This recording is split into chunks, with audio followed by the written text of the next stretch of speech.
BNP থেকে মনোনয়ন পেলেন ব্যারিস্টার রুমিন ফারহানা। সোমবার রাতে দলের সিনিয়র নেতারা বৈঠক করে এর সিদ্ধান্ত নিয়েছেন। অবশেষে বিএনপি থেকে মনোনয়ন পাচ্ছে ব্যারিস্টার রুমিন ফারহানা।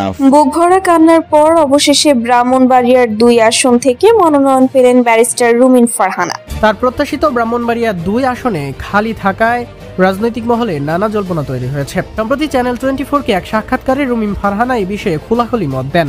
তিনি জানান, দীর্ঘ 15 বছর ধরে যারা বিএনপির কঠিন সময়ে পাশে থেকেছে তাদের সঙ্গেই এখন জোটের বিষয়ে আলোচনা চলছে। ওই সঙ্গে নবগঠিত কয়েকটি রাজনৈতিক দলের সঙ্গেও কথাবার্তা চলছে। এই কারণেই 63টি আসন আপাতত শূন্য রাখা হয়েছে।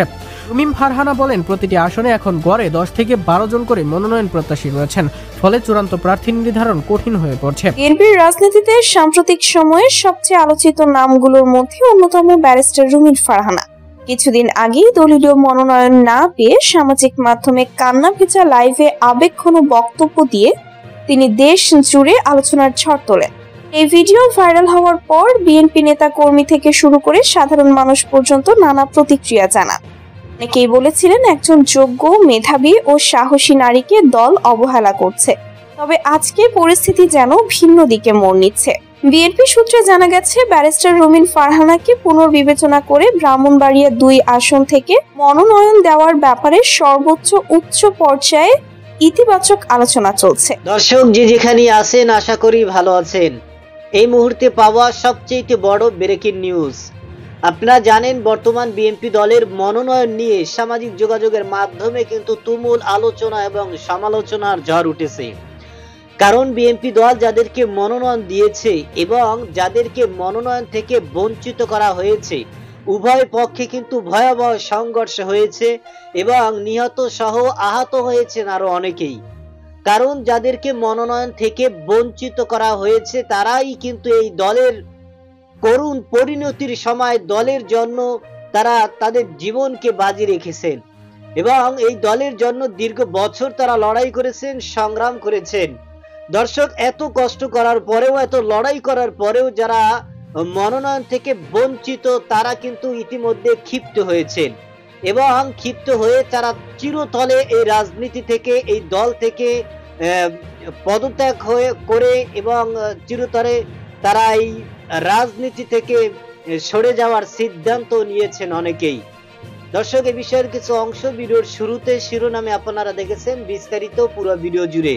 তার আগে আমার একটা অনুরোধ, যারা আমার চ্যানেলে নতুন আসছেন চ্যানেলটি সাবস্ক্রাইব করে বল ক্লিক করে বেল আইকনটি বাজিয়ে দিন। দর্শক, চলুন দেখে আসি রুমিন ফারহানাকে যে মনোনয়ন থেকে বঞ্চিত করা হয়েছে এবং তার এলাকায় কিন্তু কাউকেই সিলেকশন করা হয়নি।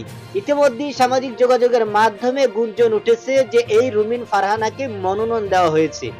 দর্শক, এই রুমিন ফারহানাকে কি আসলেই মনোনয়ন দেওয়া হয়েছে সেটা আমরা দেখব। সেটা দেখার আগে এই রুমিন ফারহানা দলের জন্য কি করেছেন এবং তার আসল পরিচয় কি সেটা আমরা দেখব, এরপর ওই বিষয়টি দেখব। দর্শক, ভিডিওটা অত্যন্ত গুরুত্বপূর্ণ, তাই ধৈর্য ধরে একটি লাইক এবং পুরো ভিডিওটা শেষ পর্যন্ত দেখতে থাকুন। অবশেষে মনোনয়ন পাচ্ছেন ব্যারিস্টার রুমিন ফারহানা। রাজনীতির উত্তপ্ত প্রেক্ষাপটে হঠাৎই নতুন এক আলোচনার জন্ম দিয়েছে বিএনপির অন্দরের খবর। দলীয় মনোনয়ন প্রক্রিয়া নিয়ে টানা বিতর্কের পর অবশেষে ব্যারিস্টার রুমিন ফারহানার ভাগ্য ঘুরে যেতে পারে চাকা। লন্ডনে অবস্থানরত বিএনপির ভারপ্রাপ্ত চেয়ারম্যান তারেক রহমান নাকি নিজেই ফোন করে রুমিনকে সুখবর দিয়েছেন, এমন খবরই এখন ঘুরছে রাজনৈতিক অঙ্গনে। যদিও দলীয় কোনো আনুষ্ঠানিক ঘোষণা এখনো আসেনি, তবে বিএনপি ঘনিষ্ঠ সূত্রগুলো বলছে দলীয় উচ্চ পর্যায় থেকে তার প্রার্থিতা নিয়ে ইতিবাচক ইঙ্গিত পাওয়া গেছে। রাজধানী নয়াপল্টনে বিএনপি কার্যালয়ের ভিতরে সকাল থেকেই দেখা গেছে ভিন্ন এক পরিবেশ। বেশ কিছু নেতাকর্মীকে বলতে শোনা গেছে, ম্যাডাম রুমিন ফিরছেন, এবার তার নাম আসছে। কয়েকজন তরুণ নেত্রীকেও দেখা গেছে রুমিন ফারহানার ছবি হাতে শুভেচ্ছা জানাতে। তারা বলেন, তিনি আমাদের কণ্ঠস্বর, তাকে ছাড়া বিএনপি অসম্পূর্ণ। সূত্রে বরাত দিয়ে জানা যায়, বৃহস্পতিবার গভীর রাতে লন্ডন থেকে সরাসরি ফোন করেন তারেক রহমান। কথোপকথনে তিনি রুমিন ফারহানাকে বলেন, দল তোমার প্রতি পূর্ণ আস্থা রাখে। সময়ের কারণে নামটি প্রথম তালিকায় আসেনি, তবে চূড়ান্ত তালিকায় তোমার মনোনয়ন নিশ্চিত।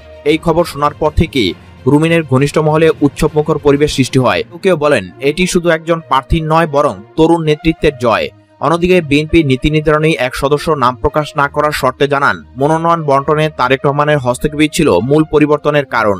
প্রথম দফার তালিকায় বাদ পড়া কিছু প্রার্থীর ব্যাপারে নতুন করে পুনর্বিবেচনা চলছে। দলের অভ্যন্তরীণ জরিপে রুমিন ফারহানার জনপ্রিয়তা ও সাংগঠনিক প্রভাব আবারও সামনে আসায় বিষয়টি নতুন করে ভাবা হয়। তবে বিশেষজ্ঞরা বলছেন এটি বিএনপির অভ্যন্তরে ভারসাম্য রক্ষার কৌশল হতে পারে। তরুণ, শিক্ষিত ও নারী নেতৃত্বকে সামনে আনার মাধ্যমে দলের ভাবমূর্তি নতুন করে সাজানোর চেষ্টা দেখানো হচ্ছে।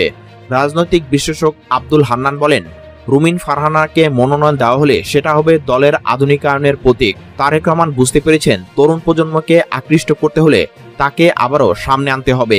অন্যদিকে আওয়ামী লীগ ঘরানার এক বিশ্লেষক মন্তব্য করেছেন, বিএনপি ইচ্ছাকৃতভাবে সংবাদ মাধ্যমে এ ধরনের খবর ছড়াচ্ছে যাতে জনগণের মধ্যে প্রত্যাশা তৈরি হয় এবং দলীয় অভ্যন্তরে হতাশা কমে।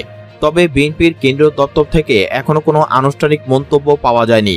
বুক ভরা কান্নার পর অবশেষে ব্রাহ্মণবাড়িয়ার 2 আসন থেকে মনোনয়ন পেলেন ব্যারিস্টার রুমিন ফারহানা। রাজনীতিতে সাম্প্রতিক সময়ে সবচেয়ে আলোচিত নামগুলোর মধ্যে অন্যতম ব্যারিস্টার রুমিন ফারহানা। কিছুদিন আগেই দলীয় মনোনয়ন না পেয়ে সামাজিক মাধ্যমে কান্না ভেজা লাইভে আবেগঘন বক্তব্য দিয়ে তিনি দেশ জুড়ে আলোচনার ঝড় তোলেন। সেই ভিডিও ভাইরাল হওয়ার পর বিএনপি নেতা কর্মী থেকে শুরু করে সাধারণ মানুষ পর্যন্ত নানা প্রতিক্রিয়া জানান। অনেকেই বলেছিলেন একজন যোগ্য, মেধাবী ও সাহসী নারীকে দল অবহেলা করছে। তবে আজকে পরিস্থিতি যেন ভিন্ন দিকে মোড় নিচ্ছে।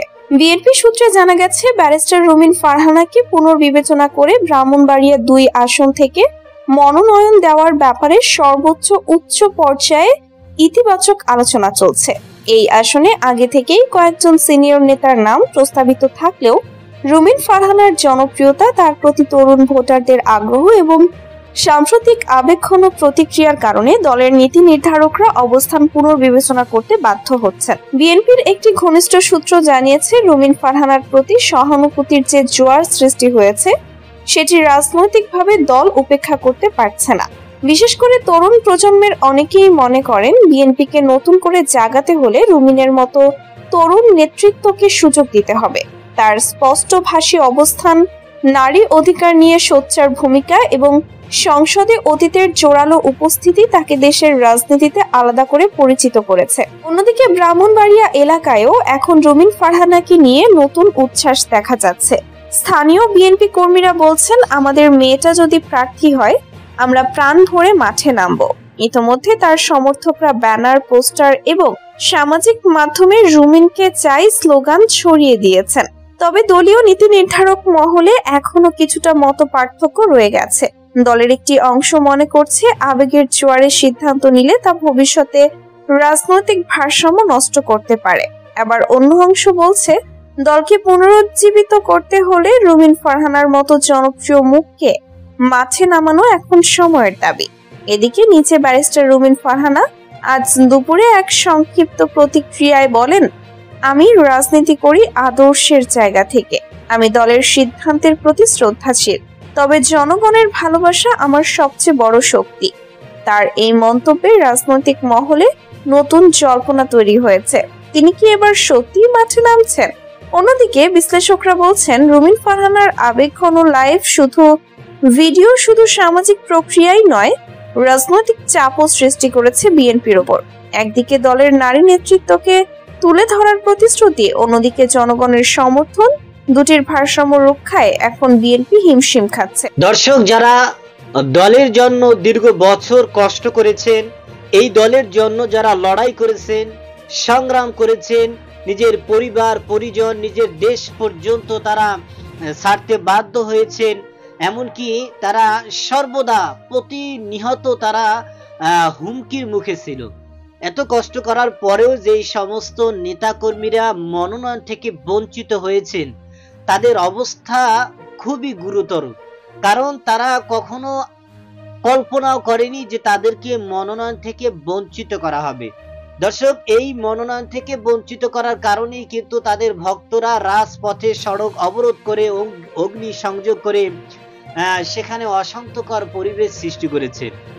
এবং আমরা দেখেছি এমন এমন নেতাকর্মীদেরকে মনোনয়নের জন্য সিলেকশন করা হয়েছে যারা দলের জন্য কোনো সংগ্রাম, দলের জন্য কোনো লড়াই, দলের জন্য কোনো স্যাক্রিফাইসই করে নাই, বরং তাদের কারণে দলের ভাবমূর্তি নষ্ট হয়েছে, দলের বদনাম হয়েছে।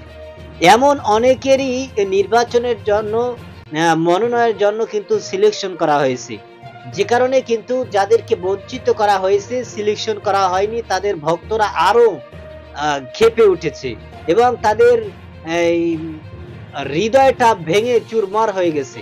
তারা সামনে অগ্রসর হওয়ার মতো, এই দল নিয়ে সামনে কষ্ট করার মতো পরিস্থিতি তাদের ইতিমধ্যে নষ্ট হয়ে গেছে। দর্শক, যাদেরকে বঞ্চিত করা হয়েছে তারা কিন্তু হেভি ওয়েট নেতা, তারা এই দলের জন্য অনেক কষ্ট করেছেন এবং তাদেরকে যে বঞ্চিত করা হয়েছে আমরা আশাবাদী, এবং যাদেরকে বঞ্চিত করা হয়েছে তারাও আশাবাদী যে অতি দ্রুত হয়তো তাদেরকে মনোনয়নের জন্য নির্বাচন করা হবে এবং তাদেরকে সিলেকশন করা হবে। এমনই কথা যারা বঞ্চিত হয়েছে তাদের মুখ থেকেই আমরা শুনতে পেরেছি। বিশেষ করে অন্যতম নেত্রী হচ্ছে রুমিন ফারহানা। এই ব্যারিস্টার রুমিন ফারহানা তিনি বলেছেন যে আমি এই ব্রাহ্মণবাড়িয়ার সন্তান এবং আমি এখানেই নির্বাচন করব, এটাই আমার শেষ ঠিকানা। এবং তিনি বলেন আমার এলাকায় এখনো কাউকে সিলেকশন করা হয়নি, সুতরাং আমি দীর্ঘ বছর এই দলের জন্য কষ্ট করেছি এবং আমি আশাবাদী দল আমাকে উপযুক্ত প্রার্থী মনে করে আমাকে সিলেকশনের জন্য তারাই উপযুক্ত করবেন। দর্শক, এ ধরনের আরো যে সমস্ত নেতাকর্মীরা রয়েছেন যারা দল থেকেই কিন্তু চিরতরে একেবারেই সরে যাওয়ার জন্যই তারা সিদ্ধান্ত গ্রহণ করেছে এবং বাংলাদেশের সর্বস্তরের বিএনপির যারা নেতাকর্মীরা রয়েছেন এবং যত সাধারণ জনগণ রয়েছেন তারা সকলেই আশাবাদী যে যেই সমস্ত নেতাকর্মীদেরকে মনোনয়ন দেওয়া হয়নি অতি দ্রুত তাদেরকে মনোনয়নের জন্য সিলেকশন করা হবে।